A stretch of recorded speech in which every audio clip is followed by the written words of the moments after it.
రాజేంద్ర ప్రసాద్, యోగానంద్, ప్రశాంత్, సిరి. వంటల్లో కూడా కేసులు ఉన్నాయి. వంటల్లో కూడా పెట్టాడు. వంటల్లో ఏమని పెట్టాడంటే, మేము ఈ మహిళ లేడీ ఉంది, ఆమెని ఆత్మహత్య చేసుకోమని ప్రోత్సహించామంట. ఇది ఎంతవరకు న్యాయం? సీఎం గారు ఎంతో కష్టపడి మనకి ఎస్పీ గారు పెట్టాము. ఎస్పీ గారు కూడా సానుకూలంగా స్పందించారు. స్పందించి డిఎస్పీ గారు పిలిపించి ఎంక్వైరీ కూడా చేశారు. ఆ ఎంక్వైరీ రిపోర్ట్ కూడా అందరికి ఇచ్చున్నాం ఏం పెట్టామనేది. ఆల్రెడీ ఆయన కూడా యాక్షన్ తీసుకుంటానికి గట్టిగా ఉన్నారు. ఇతను ట్రైన్ నేను చెప్పాల్సిన అవసరం లేదు. ఉద్యోగస్తుల్ని విలువ లేకుండా మాట్లాడతాడు. ఉద్యోగస్తులకి జీతాలు ఆపేస్తాడు. నమస్తే చేయకపోతే 5 నెలల జీతం ఆపేసిన ఘనత కాళహస్తి మున్సిపాలిటీలో ఉంది. ఇది పక్కా ప్రూఫ్. నేను చెప్పలేదు. ఆన్లైన్ మొత్తం ఒక ప్లానింగ్ వెళ్తే ప్లాన్ అప్రూవల్కి 20 రోజుల్లో చేయాల్సిన ప్లాన్ అప్రూవల్ 3 నెలల దాకా ఎందుకు అవుతుంది? ఇది అవినీతి కాదా? ఇవన్నీ పక్కాగా వాళ్ళ స్టాఫ్ వచ్చి డబ్బు అడిగారు. ఈయనని కొత్త రోజు తర్వాత 6 గంటలకు వచ్చి ఇల్లు కొట్టడమైంది విత్ ప్రూఫ్స్. 6 గంటలకు ఎట్లా ఇల్లు కొడతారు నోటీస్ ఇవ్వకుండా? ఇది ఎంతవరకు న్యాయం? పేపర్లో అనౌన్స్ పర్సన్ చేస్తాడు. అసలు ఎవరికి సంబంధం లేని సీజింగ్ లెటర్స్ ఇస్తాడు.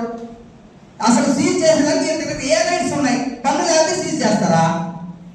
సూటు ప్రశ్న. పన్ను లేకపోతే ఎవరన్నా ఎక్కడన్నా సీజ్ చేసినట్టు చరిత్రలో ఉందా? మేము ప్రజాస్వామ్యంలో ఉన్నామా లేవా అనేది మాకే అర్థం కావడం లేదు. ఈ కుటుంబాన్ని ఇబ్బంది పెడితే మేము ఆల్రెడీ మా ఫ్యామిలీ అంతా ఇంట్లోనే ఉంది. మీరు ఎటువంటి చర్యలు తీసుకున్నా కూడా మొత్తం బ్లాస్ట్ అవుతుంది. మొత్తం ఆయిల్ అంతా ఒక్కసారి అగ్నిలో పడిందంటే ఆయిల్ గురించి మీకు సపరేట్ గా నేను చెప్పాల్సిన అవసరం లేదు. తినే వస్తువు అది కాలిందంటే మనం ఆపలేం. 4 ఫైరింగ్లు కావాలి ఆపేదానికి.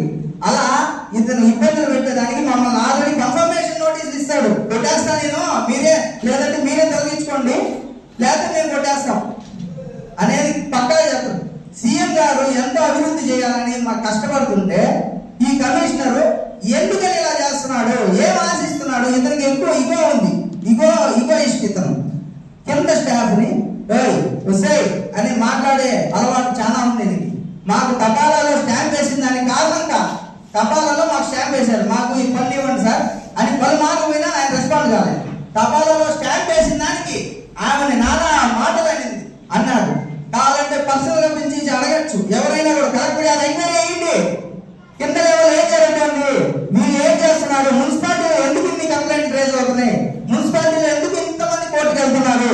మీరు ఒక్కసారన్నా ఎంక్వైరీ చేస్తే మీకు మొత్తం నిజాలు బయటపడతాయి. లేదంటే నీటి పన్ను కూడా నీళ్లు లేవు. పన్ను కట్టకపోతే నీళ్లు కూడా కట్ చేస్తారు.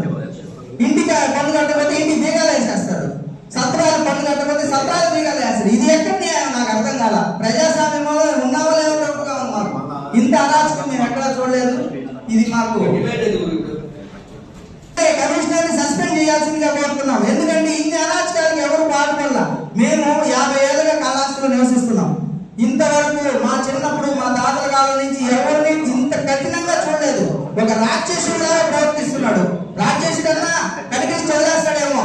మున్సిపల్ కమిషనర్ ఎవరు ఆయనకి ఎదురుపోతే గుడ్డలా గుడ్డుకొని వెళ్ళిపోతాడండి. వాళ్ళు మమ్మల్ని చంపేస్తాడంట. గొడవలు చేస్తాడు, రాడ్లు చేస్తాడు. పర్సనల్ గా ఎందుకు అంత ఖర్చు నీకు? నువ్వు తప్పు చేయకపోతే కోర్టులో సమాధానం చెప్పు. చెప్పకుండా నువ్వు మా మీద దౌర్జన్యం చేసి ఎంతవరకు కరెక్ట్? ఒక కమిషనర్ స్థాయి వ్యక్తి చేసే పనులేనా ఇవి? సఫర్ అవుతున్నాయి. మా అందరి మీద కేసులు ఉన్నాయి. మా అందరికీ హైకోర్టులో కూడా కేసులు ఉన్నాయి. అదే విధంగా ఇది ఎంతవరకు న్యాయం? సీఎం గారు దయించి ఇతనిపై ఎంక్వైరీ చేయండి. తప్పు అతనిదైతే అతన్ని సస్పెండ్ చేయండి. తప్పు మాదైతే మమ్మల్ని శిక్షించండి. మీరు ఏ శిక్ష చేస్తారన్నా మేము మీరు చెప్పిన ఆదేశాలు మేము కట్టుబడి ఉంటాము. ఆల్రెడీ ఈ రోజు విజయవాడ బయలుదేరుతున్నాం మీ అపాయింట్మెంట్ కోసం. మీరు ఎన్ని రోజులు అపాయింట్మెంట్ ఇస్తారో మేము ఆడే కూర్చునేస్తాం. మా ఫ్యామిలీ మొత్తం వస్తున్నాము. ఆడే కూర్చొని మీరు ఎప్పుడు ఇస్తారో మేము మా బాధలను మీకు చెప్పుకోవాలి. మేము కలెక్టర్ గారికి కూడా పెట్టాము, ఎన్నోసార్లు పెట్టాం, రెస్పాన్స్ లేదు. ఇప్పుడు ఆర్టీఓ గారికి చెప్తే మీరు ఎంజాయ్మెంట్ కొట్టా అంటాడు. గవర్నమెంట్ డాక్యుమెంట్స్ ఏంటి? మీరు ఇచ్చిన డాక్యుమెంట్సే కదా. మీరు ₹1,00,000 పెట్టి మీకు పన్ను కట్టేదే కదా మాకు రిజిస్ట్రేషన్ చేస్తారు. ఇది ఎంతవరకు కరెక్ట్ అండి? ప్రాణాలు తీసేస్తారు మమ్మల్ని గవర్నమెంట్ ఆఫీసర్లు. కమిషనర్ అయింది ప్రాణం తీసేస్తాను అనేది ఎంతవరకు కరెక్ట్? రౌడీలు వేసుకొచ్చాడో లేదని పక్కా ప్రూఫ్ అందరికీ ఇచ్చున్నా. మీకు పర్సనల్ వ్యక్తులు ఎందుకు తీసుకొస్తారు? వాళ్ళ మెడలో ఐడి కార్డులుగా ఉన్నాయి.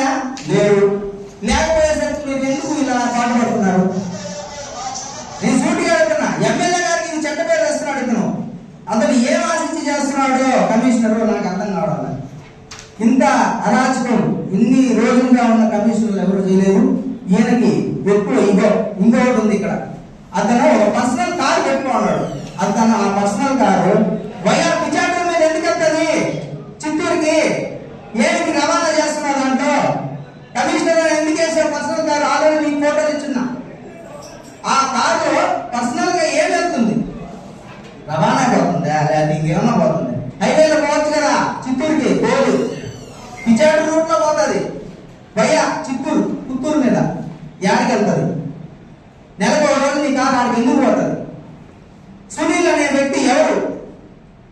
ఫోన్ నెంబర్ ఇవ్వమంటారా? ఫోన్ నెంబర్ ఉంది, అన్ని ప్రూఫ్లు ఉన్నాయి. అతని మీద ఎంక్వైరీ చేయండి. ఏసీబీ ఆల్రెడీ కంప్లైంట్ చేయాలి. మేము ఆల్రెడీ ఈ వీడియో ద్వారా ఏసీబీ